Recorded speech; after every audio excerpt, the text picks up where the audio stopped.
kita bicara masa lalu, kita bicara tradisi untuk menyiapkan masa depan. Karena ada yang mengatakan kemudian kita mendorong hukum adat, tradisi itu hidup kembali, maka kuno, udik dan lain sebagainya.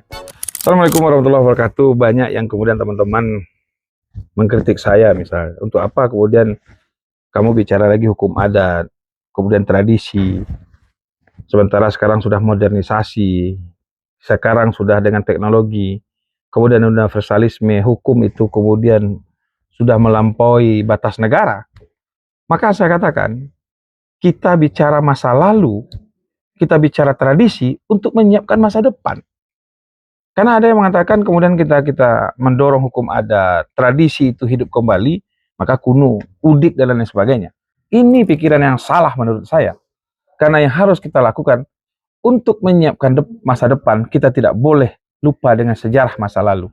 Dengan sejarah masa lalu, dengan tradisi yang kita warisi, kita lebih siap menghadapi masa depan, lebih siap menghadapi globalisasi. Jangan kemudian gara-gara narasi globalisasi, modernisasi, kemudian kita menjadi westernisasi. Harusnya kekuatan kearifan lokal, tradisional kita, tradisi kita perkuat, agar kita tidak kehilangan identitas sebagai seorang Minang, seorang Indonesia.